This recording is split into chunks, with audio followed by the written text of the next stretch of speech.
Welcome to the Red Clinic podcast. I'm Dr. Schwalen, licensed psychologist and expert in the treatment of eating disorders. Today, I'm going to do what we do best on this show, and we're going to provide some education about different eating disorders. But what I'm really going to focus in on is how do you know when it actually rises to the level of having a disorder? Okay? And so what I'm going to do is I'm going to give examples of the different types of eating disorders and maybe some really good real-life examples of different clients I've worked with and stories I've heard in terms of how did the person realize or how did their family realize that this is actually something that we need more help for. This is something that is more out of our control, or we've gone as far as we can go, and now we really need to get some extra assistance. So I'm not trying to put out information for you to sit there and think about diagnosing yourself or anything like that, but I am trying to increase awareness right now. For you, if you're affected by an eating disorder, or your loved ones out there that are just wondering, when is enough, or when is it too much, when something is happening, when should we go seek help? So I'm going to break it down by the different eating disorders just to kind of keep organized and make sense of it all. I'm going to start with the traditional eating disorders like I commonly do when I'm talking about all of them. And I'm going to start with the common eating disorders that we treat in the Red Clinic also. So anorexia nervosa is the first one I'll start with. Remember, this disorder is characterized by restriction of caloric intake, so just not eating enough during the day. In fact, eating so little, much less than the average person, even if they're on a diet, would eat. So this is, restriction and elimination of food groups, eating less and less as someone gets deeper into their disorder. And it's not just a diet anymore, okay? It's something that has really taken a hold of that person. And it feels like even if they wanted to stop, they wouldn't be able to. So most people in our society go on diets. It's actually a very normal thing to be on a diet at any given time in life, which is also a whole nother soapbox I could get on, right? That we've normalized dieting so much that we all probably know someone, if it's not ourselves, at any given point who is on a diet. But the person who has anorexia is going to be on a diet and never stop, okay? So that's the key difference there. There's also an intense fear of weight gain. So we understand that about anorexia, that this is one of the hallmark features of it. So it's such an intense fear of weight gain that fear drives everything that person does. They become a slave to that fear. It's so intense that even if they're hungry, they're going to ignore their hunger cues. It's so intense that they may be secretively losing weight and kind of keeping it under wraps so that other people don't notice. And it's so intense that more than, more than 20% of the day. So we're going to think higher numbers like 60, 70, 80, 90, even 100% of the day. These individuals are thinking about food and thinking about exercise, thinking about body image. It takes over their whole thought process. And so even the way they feel revolves around everything related to weight and body. It can be very upsetting for someone to get on a scale and weigh themselves and not see the number they expected. It can ruin their whole day, in fact, if it's not the number they thought they would see. It can also be very upsetting if they depart from their caloric rules in terms of, if they're only allowing themselves to eat 200 to 500 calories a day, but they eat more than that. They may start to feel very guilty or a lot of shame, or even feel like they need to punish themselves. And then the person is also going to be really excessively exercising. I mean, that's common. It's pretty common. And so I'm talking about anorexia and restricting type. So with exercising, it's not just regular exercise, like maybe 30 minutes here and there or an hour here and there. We're talking about over-exercising to the point where maybe someone is disappearing after every time they eat because they're running to their room or running to a quiet place to go do some crunches or squats just to burn calories that they just took in. Or maybe it's 100 degrees outside, but they decided to go for a run anyways. And where most people might avoid going for a run in the 12 o'clock heat of the day, someone with anorexia may feel so compelled to do so and may have extreme feelings of guilt if they don't, that they're going to put themselves through that miserable run anyways. So we have to really think about how do we know when something's really just a big problem and we need help versus it's just a diet, right? And so what I'm getting at, it's how much of their mind and thoughts is the eating disorder taking over?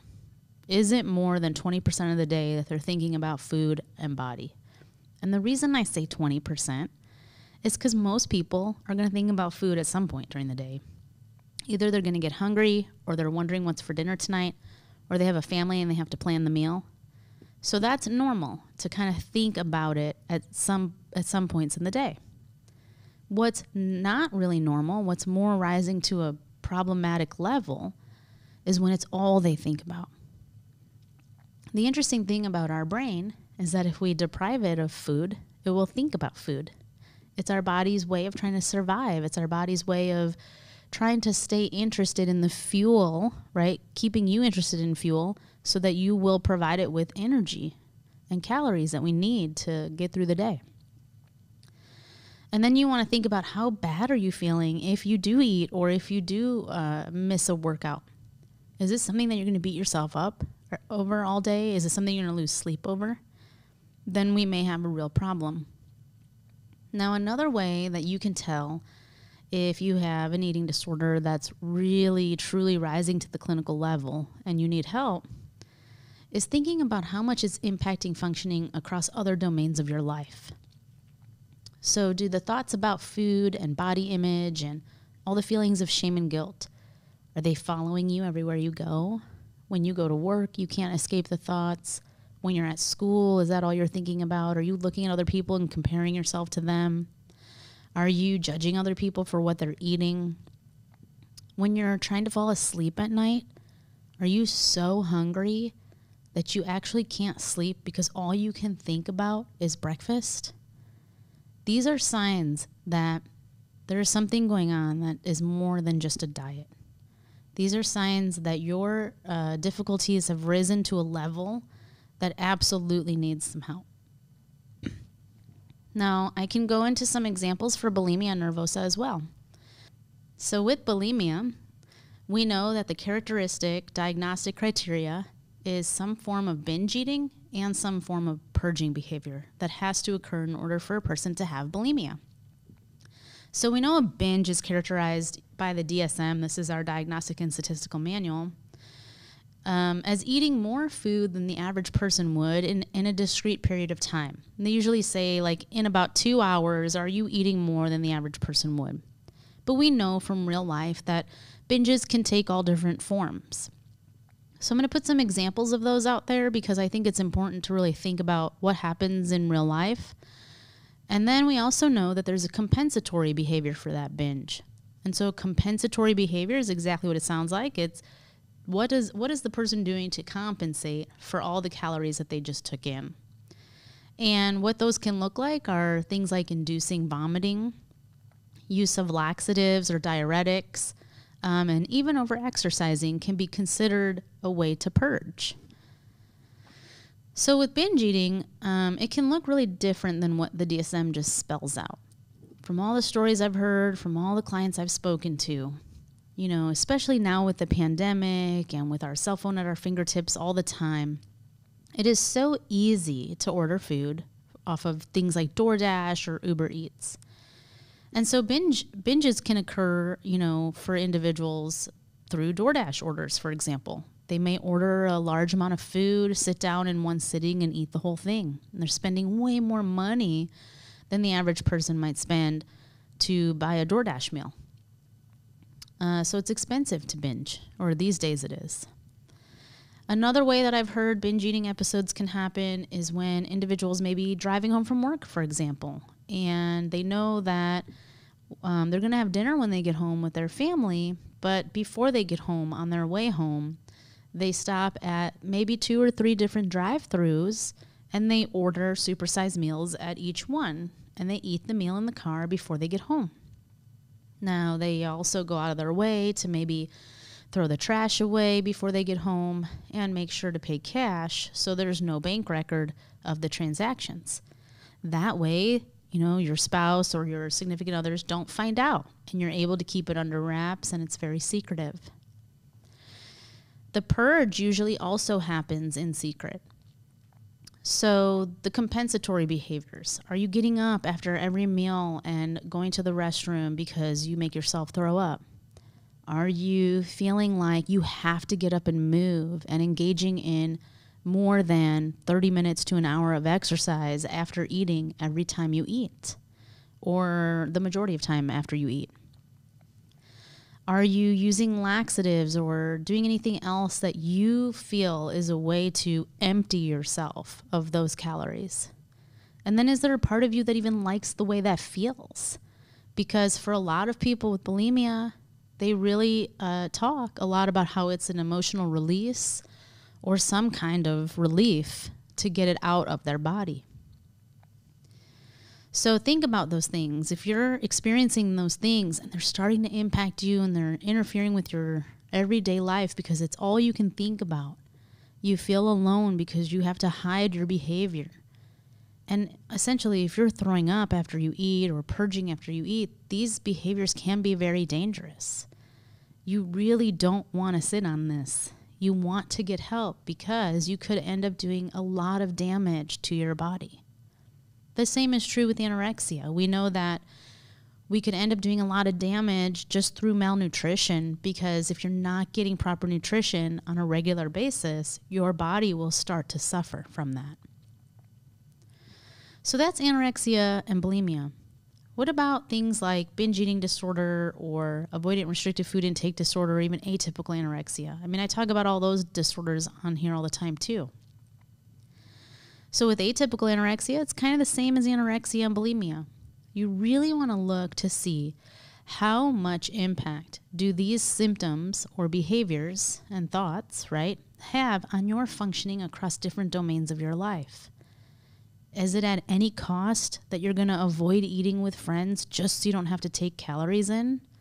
Are you foregoing normal life experiences because the eating disorder thoughts are just too strong? Are you at a place where you're losing sleep over counting your calories and thinking about your next meal? Are you sneaking away to hide some binge or some purge behavior? These are things that you really want to be asking yourself.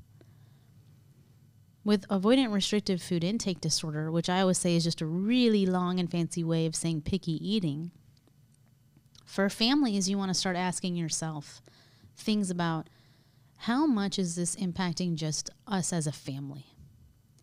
So is my child's ARFID or avoidant restrictive food intake disorder or picky eating so extreme that we don't even go out to eat anymore? Or did it get to the point where it used to cause so much tension in our family, but now we just don't talk about it anymore? Or we don't eat at the dinner table together anymore? Has it gotten so bad that I'm a short order chef for my children and I have to cook a separate meal for every single person in the house? And is it kind of funny to think about cooking just one meal and that everybody would come to the table and eat it without complaint? If you've gotten that deep into this, it could be rising to the level of needing to get some help. For kids, when they have picky eating, you have to also kind of pay attention to, are they starting to have experiences similar to that of anorexia? So not a fear of weight gain, but the malnutrition piece. Is your child maybe smaller than the rest? Or maybe they haven't had a growth spurt in a couple of years. Are they 8, but they still look like they're 6? Has their shoe size gone up in the last year? You want to look at those indicators because it could tell you that they're not growing at the rate that they're expected to. You also want to think about, is it really, really difficult to get my child to eat that even if they're only eating just these 5 foods, I'm happy just as long as they ate? Has it gotten to that point of desperation that you don't care that all they're eating every single day is some cookies, some chicken nuggets, and some mac and cheese because you're just so desperate to keep them alive? Ask yourself how it feels in the house because of your child's picky eating. It's not just a phase when it's really affecting the mood of the family, the way the family is communicating, and their ability to go out and do normal things like eat at a restaurant. We know that ARFID can also be extremely picky, to the point of a child only wanting a certain chicken nugget from a certain store on a certain corner. And even if the child doesn't see the chicken nugget come out of the window, or when they open the box, it doesn't look exactly right, they still might not eat it. If you're experiencing that level of picky eating in your child, and your gut feeling is telling you that this is not just a phase, and even though maybe the pediatrician is not concerned, you still need to follow your gut and get some help for your child. I haven't talked about binge eating disorder yet, and I still want to talk about orthorexia. So with binge eating disorder, it's very similar to bulimia.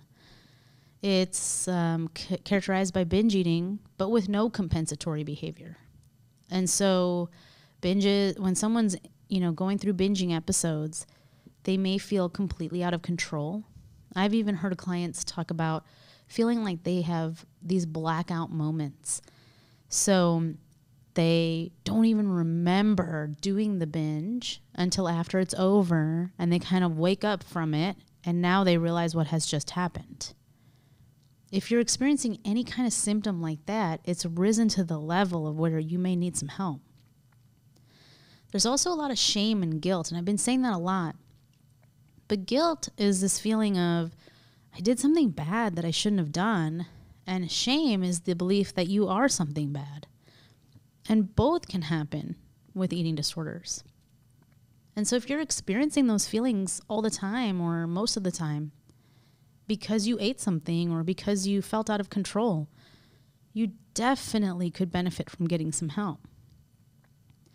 Now, I already kind of explained how binges can become very expensive for some people. They're very secretive. They may feel like for some people it's the only thing they have to look forward to. If it's the only thing you're thinking about, it's the only thing that you're looking forward to, you're losing sleep over it again, and then you feel horrible afterwards, these are signs that you could benefit from some help. Now, binge eating also takes its toll in the workplace or at school because it interferes with what we're thinking and how we're feeling, even when we're supposed to be just getting our job done. So someone with binge eating disorder might actually be very controlled throughout the day. This is actually very common with people who have binge eating disorder. They might have a really great breakfast and a good lunch, and then when they get home from work, it's kind of where it all falls apart. So after dinner, they might feel this uncontrollable urge to eat more, and then essentially it turns into a binge. And most eating for binge eating disorder happens in the evenings or at night. It could be even more extreme, though. So instead of eating regular meals during the day, a person with binge eating disorder may also not eat at all during the day. They may be the type of personality who just works so hard, they're grinding it out all day, and they forget to take breaks. And then ultimately they're setting themselves up to have a binge because their body's trying to make up for all the calories that it didn't get during the day. And then there are other people who have binge eating disorder because of maybe some kind of traumatic experience that they had when they grew up. So I hear all the time, clients who were taught to clean their plate. They were taught that there are starving children in Africa and you shouldn't leave anything on your plate. And if you do, we're going to sit here and wait you out, even if it means you're going to bed late, because now it's a power struggle and you're going to do what I say. And kids who grow up, right? We all grow up. We're all kids who grow up. That's what adults are, essentially. And so we still hear our parents' voice in our head. And we may feel like we have to eat everything in front of us, and we can't pack leftovers, and that we're not good if we don't clear our plate. And then the opposite is also true, where maybe children didn't have regular access to food when they were growing up. Maybe they didn't know when the next time a meal would come. And so now they binge eat because they're worried that they may not get food in the future. And so they have to eat it all up while they have access to it. So trauma can be a big part of why people develop eating disorders. And if you feel like you're connecting with anything I'm saying right now, you need to call and get some help. And then the last one I want to talk about is orthorexia, because orthorexia is a little bit of a different kind of eating disorder just because it's not in the DSM yet, really. It will be, I think, soon, but it's not there right now. And it's actually a term that was coined by medical doctor Stephen Bratman in the 90s. And ultimately what it means is clean or pure eating. And so individuals who have orthorexia don't necessarily have a fear of weight gain, but they have a fear of putting anything unclean or impure into their body. But, you know, a lot of people say, like, I'm a clean eater, or I like to buy organic, or whatever it may be. And so it's not necessarily a sign that you have orthorexia because you have those thoughts or preferences. We know that it's orthorexia, again, when the thoughts and your behaviors take over to such a point that it changes the way you live your life. People that I've met with orthorexia, for example, will wake up at 3 a.m. just to give themselves enough time before work to prepare all of the meals for the day. People with orthorexia have stopped shopping at the grocery store because they're going to grow their own food, because they don't trust what's out there in the marketplace.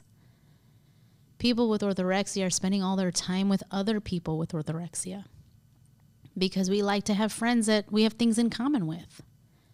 And so people with orthorexia tend to get together and exchange recipes and strategies and continue to perpetuate the thought process of clean eating, pure eating. What happens, though, is that people with orthorexia inevitably, just like most of the other eating disorders, end up not eating enough variety. And so they essentially become malnourished. Someone who's really deeper into orthorexia may already start noticing effects of malnutrition. It's kind of the concept of when does too healthy become unhealthy? And so if you're noticing things like, you know, associated with malnutrition for any of the disorders, like hair loss, changes in the strength of your nails, skin changes, just feeling tired or fatigued, maybe even feeling dizzy or seeing spots, or even if you've had fainting episodes, these could all be signs that you're malnourished. And so it's really, really important to make sure that if anything I've said today rings true for you, you do something about it. You get help. You don't wonder anymore. You don't give it another day, but you pick up the phone and you call someone who can help you. And we can absolutely do that for you at the Red Clinic. The phone number for the Red Clinic is 469-294-9075. You just hit option 2 and you tell them what's been going on, and they'll get you in for an assessment. So there you have it. That's the Red Clinic podcast. Thank you.